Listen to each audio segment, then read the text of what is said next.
ان لوگوں کے ساتھ ہے جو نیکیاں کرتے ہیں بلکہ اگر ناراض نہ ہو تو نیک ہونے کا دعویٰ کرتے ہیں. ان سے نیکی بڑا اعزاز ہے،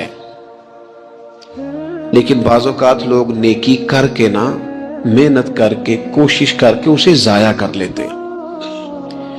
کچھ باتیں آپ کی خدمت میں کتاب و سنت سے عرض کرنی ہے کہ نیکیاں کی جائیں، پھر ان کو سنبھالا جائے، ضائع ہونے سے بچایا جائے. یہ سرمایہ ہے آخرت کا. لیکن اگر یہ ضائع ہو جائے، جو آدمی محنت کر کے، کوشش کر کے پیسے کماتا ہے نا، جد و جہد کر کے، وہ 1 روپیہ بھی پھر ضائع نہیں ہونے دیتا. وہ کہتا ہے میری جمع پونجی ہے، میں نے مشقت بڑی کی ہے، کیسے ضائع ہونے دوں. وہ احساس کرتا ہے، 100 دفعہ سوچتا ہے. جن لوگوں نے محنت کر کے نیکیاں کی ہیں، وہ سب سے پہلے تو اپنے ذہن میں یہ بات بٹھائیں کہ جب بھی نیکی کرے نا، ساتھ اس کے قبول ہونے کی فکر بھی کریں. حضرت ابراہیم اللہ تعالیٰ کے وہ پیغمبر ہیں جنہیں رب کہتا ہے یہ نرے نبی نہیں، یہ میرے خلیل بھی ہیں. وَاتَّخَذَ اللَّهُ إِبْرَاهِيمَ خَلِيلًا، میں نے ابراہیم کو اپنا دوست بنایا ہے. اور پھر حضرت ابراہیم کے جو صاحبزادے ہیں نا جناب اسماعیل، وہ نرے نبی نہیں، وہ ساتھ ذبیح اللہ بھی ہے. نبوت کی شان ہی بڑی وراء الورا ہے، لیکن ساتھ اللہ کی بارگاہ میں قربانی دینے والے دونوں نبی اور رسول ہو کر، پیغمبر ہو کر، خدا کے محبوب ہو کر، معصوم عن الخطا ہو کر اللہ کا گھر بناتے ہیں بیت اللہ. حضرت سیدنا اسماعیل علیہ السلام اینٹیں اٹھا اٹھا کے لاتے ہیں، جناب ابراہیم علیہ السلام ان اینٹوں کو لگاتے ہیں، کعبے کی دیواریں بلند ہو رہی ہیں. پر رب فرماتا ہے نبی ہو کے کام کر رہے ہیں، محبوب ہو کے کام کر رہے ہیں. لیکن بارگاہ چونکہ بہت بڑی ہے، مالک کی شان بہت بڑی ہے، اور چونکہ وہ بے نیاز ہے، بے پرواہ نال یاری لا کے پیندے نی دکھ سہنے.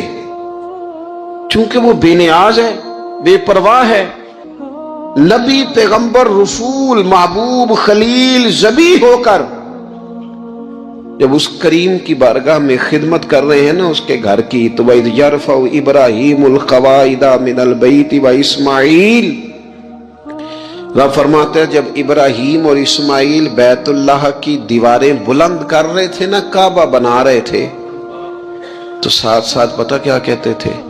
ربنا تقبل منا، یا اللہ ہم سے قبول بھی فرما لے. مالک یہ ڈیوٹی نہ قبول کر لے. انک انت السمیع العلیم، بے شک تو سننے والا بھی ہے اور جاننے والا بھی. اللہ اسے قبول کر لے، نبی ہو کے، رسول ہو کے، پیغمبر ہو کے، قبولیت کا خیال. اور میرے سنگیو، شرط تو یہ ہے نا کہ وہ قبول بھی کرے. میرے رسول کریم صلی اللہ تعالی علیہ وسلم نے ہماری تربیت کی. حضور محبوب ہیں، اور اس طرح کے محبوب ہیں کہ وَلَسَوْفَ يُؤْتِيكَ رَبُّكَ فَتَرْضَىٰ، رب کہتا ہے محبوب تجھے اتنا دوں گا تو اپنے رب سے راضی ہو جائے گا. حضرت عائشہ صدیقہ رضی اللہ تعالی عنہا عرض کرتی ہیں یا رسول اللہ صلی اللہ تعالی علیہ وسلم، میں دیکھتی ہوں آپ کا رب آپ کی بات ماننے میں جلدی فرماتا ہے، آپ کی بات قبول کرنے میں جلدی کرتا ہے، اللہ تعالیٰ آپ کی رضا چاہتا ہے. لیکن نبی پاک صلی اللہ تعالی علیہ وسلم نے ہماری تربیت کے لیے کیا کہا؟ حضور دعا مانگتے، حضور دعا مانگتے، کریم محبوب دعا مانگتے. عمل کرنا اور پھر بتانا اللہ کا فضل ہے جی، اتنی نمازیں پڑھتا ہوں، شکر ہے جی، اتنی سخاوت کرتا ہوں، بڑی بات ہے جی، فلانی جگہ بھی میرا تعاون حاصل ہے، فلان جگہ بھی میں خدمات پیش کرتا ہوں. لیکن میرے دوستو، رسول خدا صلی اللہ تعالی علیہ وسلم دعا مانگتے، ابن ماجہ میں موجود ہے، کہتے اللہم انی اسألک، اے اللہ میں تیرا محبوب ہو کے تجھ سے سوال کرتا ہوں، میں تیری بارگاہ کا سوالی ہوں. کس بات کا؟ علما نافعا، علم دینا پر نفع والا دینا. مالک جب تو علم عطا کرے تو وہ والا دینا جو نفع بخش ہو، جو فائدہ مند ہو. محبوب دعا مانگتے ہیں اللہ نفع والا علم عطا فرما وعملا متقبلا، اور اے کائنات کے رب میں تیرا محبوب ہو کے تجھ سے سوال کرتا ہوں وہ والا عمل کرنے کی توفیق دینا جسے تو قبول فرما لے، جو تیری بارگاہ میں قبول ہو جائے۔ یہ تعلیم امت کے لیے، کہیں ایسا نہ ہو لوگ عمل کریں اور ان کا عمل اس کی بارگاہ میں قبول نہ ہو۔ اللہم انی اسألک علما نافعا وعملا متقبلا، میں سوال کرتا ہوں تجھ سے کہ علم نفع والا دینا، عمل قبولیت والا دینا، ورزقا طیبا، مالک رزق ضرور عطا فرما پر دینا پاکیزہ، طیب طاہر صاف ستھرا، اپنی زندگی میں اپنے اعمال کی قبولیت کی فکر کرنا۔ حضرت امیر المومنین فاروق اعظم رضی اللہ تعالیٰ عنہ عید کا دن تھا تو رونے لگ گئے۔ میں بڑا حیران ہوتا ہوں کبھی کبھی کہ دنیا میں تو مشہور یہ ہے کہ عمر جلالی بڑے، کتابوں میں تو یہ لکھا ہے کہ ان کا جلال تھا، زمین پہ درہ مارتے تھے تو وہ زلزلہ ختم ہو جاتا تھا، لیکن کبھی پلٹ کے ان کی زندگی پڑھو تو اتنا رویا بھی کوئی نہیں جتنا حضرت عمر روئے۔ عاشق دا کام بھی تے رونا توڑا، اے بینو رویوں نہیں منظوری، عاشق سدا ہی روندا رہندا ہے پاویں وصل ہوئے پاویں دوری۔ گھر میں رو رہے تھے، عید والا دن تھا، گھر والی کہنے لگی آپ کوئی موقع نہیں دیکھتے، خوشی کا مقام ہے اور آپ ہی بتاتے ہیں کہ خوشی کے موقع پر خوشی کی بات ہونی چاہیے، آپ رونے لگ گئے۔ فرمانے لگے بھلی مانس تو ٹھیک کہتی ہے، آج عید ہے، پر عید تو اس کی ہے نا جس کے نماز روزے مالک نے قبول کر لیے، جس کو وہ کہہ دے تیری تراویحیں قبول ہیں، جسے وہ کہہ دے تیرا قرآن پڑھنا سننا قبول ہے، جسے وہ کہہ دے تیری سحری افطاری قبول ہے، اس کی عید ہے۔ لیکن مجھے تو ابھی پتہ ہی نہیں چلا کہ میری یہ چیزیں اس کی بارگاہ عالی مرتبت میں قبول بھی ہیں کہ نہیں۔ قبولیت کی فکر کرنا، قبولیت کا خیال کرنا، قبولیت کی بات کرنا۔ ہمارے استاد صاحب فرمایا کرتے تھے اور وہ رو پڑتے تھے یہ بات کرتے، فرمایا کرتے تھے میں دنیا کا وہ خوش نصیب آدمی ہوں جس کے استاد دنیا میں اس سے راضی گئے۔ فرماتے تھے میں وہ خوش بخت آدمی ہوں جس کے مرشد دنیا سے جب گئے تو مجھ سے راضی گئے، اور کہنے لگے میں خوش نصیب آدمی ہوں جس کے والد دنیا سے گئے تو دعائیں دیتے گئے، اور میں وہ خوش بخت آدمی ہوں کہ ماں جب جا رہی تھی تو میں اس کے پیروں میں بیٹھا تھا، میں وہ خوش نصیب ہوں۔ فرماتے تھے اماں جب دنیا سے تشریف لے گئی تو مجھ سے راضی تھی، فرماتے ہیں مجھے لگتا ہے، مجھے کرم پر امید ہے کہ رب رسول بھی مجھ سے راضی ہو جائیں گے، مجھے لگتا ہے یہ جو قبولیت ہے نا، قبولیت کہ وہ قبول کر لے، وہ قبول کر لے تو پھر تو بڑی بات ہے، لیکن اگر قبولیت نہیں تو پھر تو بھئی بڑے لوگ ہیں، بڑی باتیں ہیں، بڑے اعمال۔ اپنی زندگی میں کوشش کریں کہ ایسے اعمال کیے جائیں، ایسے کاموں کو کیا جائے جن سے نا وہ قبول کر لے، کچھ چیزیں وہ قبول کر لیتا ہے۔ اچھی نیت میں لپیٹ کر عمل کیا جائے تو قبول ہے، اور عمل کر کے نا پھر اس سے ڈرا جائے تو پھر قبول ہے، پھر خوف کیا جائے کہ چونکہ بارگاہ بڑی ہے تو پھر قبول ہے۔ حضرت سعدی رحمت اللہ نے لکھا ہے کہ ایک درویش کہتا ہے کہ میں نے دیکھا کہ کعبے کا میں طواف کرنے گیا تو رات کے وقت ایک شخص پتھر پہ سر رکھ کے روتا ہے اور کہتا ہے مالک مہربانی کرنا، میں نے 40 سال تیری ڈیوٹی کی ہے، میری کو 2-4 دن کی قبول کر لینا، میں نے 40 سال تیری نوکری کی، قبول فرما لینا، قیامت میں رسوا نہ کرنا۔ وہ شخص کہتے, بزرگ کہتے, میں سمجھا آپ کو بڑا گناہگار ہے, تو میں جا کے اسے تسلی دیتا ہوں, میں کہتا ہوں کوئی نہیں فکر نہ کر, اللہ بڑا کریم ہے, کوئی بڑا گناہگار ہے, رو رہا ہے. کہتے ہیں جب میں قریب گیا اور میرے قدموں کی آہٹ اس بزرگ کے کانوں تک گئی اور انہوں نے سر اٹھایا تو میں تو تڑپ گیا. یہ تو بغداد کے پیر غوث اعظم جیلانی ہے. اب دیکھو نا, راتی ساری کر کر زاری نیند اکھاں کی توندے تے فجرے اوہی گناہگار کہاون سب تو نیویں ہوندے.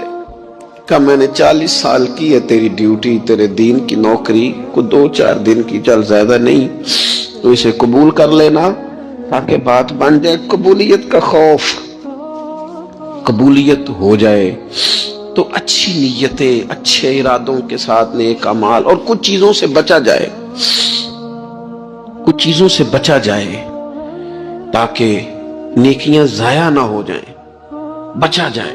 ایک تو اگر زبان بے قابو ہو نا, لفظ اگر آوارہ ہو, جملے اپنی مرضی کے نکلیں تو پھر نیکیاں ضائع ہو جاتی. اگر بہت بولنے کی عادت ہو اور جو مرضی کہہ دینے کی عادت ہو اور اپنے غصے پر کنٹرول کا مزاج نہ ہو تو پھر نیکیاں برباد ہو جاتی. کچھ لوگ ایسے ہوتے ہیں جو بڑے بہترین کام والے ہوتے ہیں لیکن ان کی زبان سے ڈر آتا ہے, ان کے جملوں سے خوف آتا ہے, ان سے محبت کا رشتہ ہوتا ہے, تعلق ہوتا ہے, لیکن ان کے ساتھ گزارا نہیں ہوتا, اس لیے کہ وہ نیک بھی ہیں, نمازی بھی ہیں, حاجی بھی ہیں, پرہیزگار بھی ہیں, لیکن زبان سے تیر برساتے. ان کے جملے نہیں ہوتے, ان کے نشتر ہوتے ہیں جو دلوں کو گھائل کرتے. ایسا آدمی اپنی نیکیاں ضائع کر بیٹھتا ہے. بڑے بڑے جملے بولنا مسلم شریف میں موجود ہے. نبی اکرم صلی اللہ تعالی علیہ وسلم نے فرمایا, ایک شخص نے قسم اٹھا کے کہا تھا اللہ فلانے کو معاف نہیں کرے گا, تو فرماتے ہیں رب کریم نے فرمایا یہ کون ہے جو میرے اوپر قسمیں اٹھاتا ہے, اسے جا کے کہہ دو. وہ بظاہر جسے گناہگار سمجھ کے تو نے کہا تھا نا اللہ اسے معاف نہیں کرے گا, جا اسے کہہ دو میں نے اسے معاف کر دیا ہے. اور یہ جو تو حاجی نمازی نیک پرہیزگار بنا پھرتا تھا اور قسمیں اٹھاتا تھا رب فلانے کو معاف نہیں کرے گا, اسے کہو تیرے سارے عمل برباد کر دیے, نئے سرے سے عمل کرنا شروع کر, تیری ساری پچھلی نیکیاں ضائع کر دی. تو کون ہوتا ہے قسمیں اٹھا کے کہنے والا, زبان کو کنٹرول نہ رکھنے والا میرے بندوں کے بارے میں؟ اور ٹھیک ہے آپ داڑھی والے ہیں, ٹھیک ہے آپ پگڑی والے ہیں, ٹھیک ہے آپ مسواک کرتے ہیں, ٹھیک ہے آپ نماز پڑھتے ہیں, لیکن علم پڑھے دا مان نہ کریے مت آکھی میں پڑھیا, او تے جبار کہار کہاوے متے روڑ دیوی دودھ کڑیا. آپ نیک ہیں تو اس کا مطلب ہے آپ کو جس کو مرضی گناہگاری کا آپ سرٹیفکیٹ جاری کرتے پھریں گے. آپ نمازی ہیں تو آپ باہر نکل کے جنت کی ٹکٹیں بانٹیں گے. آپ سخی ہیں تو آپ کہتے پھریں گے فلانا دیتا کچھ نہیں, فلانا بانٹتا کچھ نہیں. کس نے اختیار دیا؟ اللہ کے بندوں پر جرت کا اختیار کس نے دیا؟ وہ جی فلانا اگر بخشا گیا تو میں بھی بخشا جاؤں گا, یہ بات کرنے کی اجازت کس نے دی؟ فلاں قوم اگر جنت میں چلی گئی تو پھر ہم نہیں روکے جائیں گے. اتنی بڑی جرت, اتنی بڑی بات. تو کون ہوتا ہے رب کی جنت اور کے بارے میں فیصلے کرنے والا؟ ایک ذات ہے جو کسی کے لیے جنت کا فیصلہ کرتی ہے اور کسی کو دوزخ کی سزا سناتی ہے, وہ مدینے والے رسول کی ذات ہے. باقی کسی کو یہ حق حاصل نہیں ہے کہ وہ کسی کے بارے میں یہ فیصلہ کرے کہ اللہ اسے معاف نہیں کرے گا. تو کون ہوتا ہے؟ تیری حیثیت کیا ہے؟ وہ پیر ہو, وہ مولوی ہو, وہ مفتی ہو, وہ کوئی بھی ہو, رب سب پر کرم فرمانے والا ہے. کسی کو اجازت نہیں کسی کے بارے میں یہ ڈگری جاری کرنے کی, کسی کو اجازت نہیں. لہذا یہ کمزور باتیں کرنا, یہ کچی باتیں کرنا اور جناب نیکی کر کے تو پھر بڑے بڑے بول بولنا کس نے اجازت دی؟ میں ممبر پہ بیٹھا ہوں اور مجھے سالوں بیت گئے تبلیغ کا کام کرتے. میں ایسے لوگوں کو جانتا ہوں جن کا بالکل نام نہیں آتا لیکن انہوں نے اپنی زندگی میں کروڑوں روپے راہ خدا میں خرچ کیے. ان کا کہیں ذکر نہیں, کہیں انہوں نے تذکرہ نہیں کیا, لیکن وہ ہر روز رات کو اٹھ کے تہجد پڑھتے. انہوں نے کبھی کسی کو نہیں بتایا، لیکن جب وہ اپنی تسبیح نکالتے ہیں تو انہیں توفیق دیتا ہے کائنات کا مالک کہ پڑھ میرے رسول پہ درود پاک، اور وہ لاکھوں کی تعداد میں پڑھ گزرتے ہیں، انہیں توفیق دی ہے رب نے، لیکن انہیں اپنی زبان سے یہ باتیں کبھی بیان نہیں کی۔ میں جانتا ہوں ایسے لوگوں کو میرے عزیزوں، اپنی زندگی میں بڑا بول نہیں۔ ایک بڑی نیک خاتون ہے، پاک باز ہیں، حضور علیہ السلام کی بارگاہ میں حاضر ہیں، تو انہوں نے صرف اتنا لفظ کہہ دیا کہ یہ فلانی بی بی کا قد چھوٹا ہے، حالانکہ یہ کوئی بڑی بات نہیں، لوگ کہہ دیتے ہیں۔ اور ہمارے ہاں تو جب کوئی تنقید کرنے پہ آتا ہے تو جو من میں آتا ہے کہہ دیتا ہے، یہ جی اس بی بی کا قد چھوٹا ہے، اتنے لفظ کہہ دیے۔ تو نبی اکرم صلی اللہ تعالی علیہ وسلم نے فرمایا، یہ جو تم نے بات کی ہے نا، اگر تمہارے یہ جملے میں میٹھے پانی والے سمندر میں ڈال دوں تو وہ سمندر کڑوا ہو جائے گا۔ تم نے کسی پر تنقید کی، کسی کے قد پر اعتراض کیا، یہ تعلیم امت کے لیے حضور نے بات ارشاد فرمائی، ورنہ وہ خاتون ان کی تو بڑی عظمت ہے، لیکن رسول اللہ صلی اللہ تعالی علیہ وسلم نے ہمیں بتایا، ہمیں سمجھایا، ہمیں سکھایا کہ تم اپنے بول کی وجہ سے، اپنے لفظوں کی وجہ سے اپنی نیکیاں ضائع نہ کر بیٹھنا، دعوے نہ کرتے پھرنا زندگی میں کہ میں نے یہ کر دیا، میں نے وہ کر دیا، میں نے بڑے انقلاب برپا کر دیے، او جی اللہ کا فضل ہے جی، اللہ نے بڑی توفیق دیا جی، ڈیرے پہ بڑے لوگ روٹی کھاتے ہیں جی، دسترخوان میں نے لگایا ہوا ہے جی، فلانے کے ساتھ بھی میں، او بس کر یار، تو کسی کو کیا دے سکتا ہے، یہ دیکھ تو دینے والا تو کریم رب ہے، تو 100 کو دے کے 200 کو دے کے بتاتا ہے، وہ پتہ نہیں کس کس کو عطا فرماتا ہے۔ حضرت ابراہیم خلیل علیہ السلام بغیر مہمان کے روٹی نہیں کھاتے تھے۔ ایک دن مہمان آیا، یہ نبیوں کی شان ہے، پیغمبروں کی شان ہے۔ ایک دن مہمان آیا تو فرمانے لگے بسم اللہ پڑھ، وہ کسی اور نظریے کا تھا، نہ پڑھ سکا، فرمانے لگے جا کہیں اور روٹی کھا لے، اگر نہیں پڑھتا تو اٹھ کے چلا گیا۔ تو رب کریم نے فرمایا خلیل کتنی عمر ہو گئی اس بندے کی، مالک بوڑھا ہو گیا ہے، فرمایا اس نے کبھی میرا نام نہیں لیا، میں نے تو ٹکر کبھی بند نہیں کیا، میں نے تو نہیں کبھی بند کیا، میں تو دیتا ہوں، عطا کرتا ہوں۔ یہاں لوگ کہتے ہیں جا تیری تنخواہ کاٹی گئی، یہاں لوگ کہتے ہیں جا تیرے اتنے دن کے فلاں معاملات ختم ہو گئے، جا نکل ادھر سے، میں دیکھتا ہوں کون تجھے روٹی پہ رکھتا ہوں، بس کر، واللہ خیر الرازقین، رزق دینے والا اور بہتر دینے والا میرا رب کریم ہے۔ اس لیے بڑے جملے نہیں، میرے نبی اکرم صلی اللہ تعالی علیہ وسلم نے فرمایا بے شک بڑے بول اور بری عادتیں تمہارے نیک اعمال کو اس طرح بگاڑ دیتی ہیں جس طرح سرکہ شہد کو بگاڑ دیتا ہے۔ لہذا میرے دوستو، عمل کرنا ہے پھر اسے چھپانا ہے، کیونکہ جس چیز کو بندہ چھپاتا ہے نا اسے قیمتی سمجھتا ہے۔ میرا دل کرتا ہے میں یہ بات روز کروں، مجھے پیاری بڑی لگتی ہے، روز کروں یہ بات۔ پاک رسول کی پاک اولاد، عزت والے نبی کا عزت والا گھرانہ، امام زین العابدین، اتنے اتنے موٹے موٹے پشت پر نشان تھے، موٹے موٹے، غسل دیا جا رہا تھا تو ساری کمر موٹے موٹے داغ۔ آج کل پیر کا چہرہ بھی نورانی ہونا بڑا ضروری ہے نا، نورانی ہونا۔ او حضرت بلال بھی بڑے پیر ہیں، اگرچہ حبشی النسل ہیں پر بڑے پیر ہیں۔ لہذا یہ کچھ چیزیں ایسی ہیں جو لوگوں نے اپنی مرضی سے طے کر لی ہیں، اس میں شک نہیں کہ حضور نے فرمایا ہے کہ جسے دیکھ کے رب یاد آئے وہ اللہ کا ولی ہے، لیکن صرف گورے رنگ دیکھ کے رب یاد نہیں آتا، رنگ سانولا بھی ہو پر رب کے انوار برس رہے ہوں تو رب یاد آ ہی جاتا ہے۔ تو میرے دوست یہ ذرا بات کو سمجھنا اور اسے یاد رکھنا، اتنے اتنے موٹے پشت پر نشان، غسل دیا جا رہا ہے۔ لوگوں نے بیٹے سے پوچھا یہ حضرت صاحب کو کیا ہے؟ تو والد وہاں آرام فرما ہے جہاں غسل دیا جا رہا ہے۔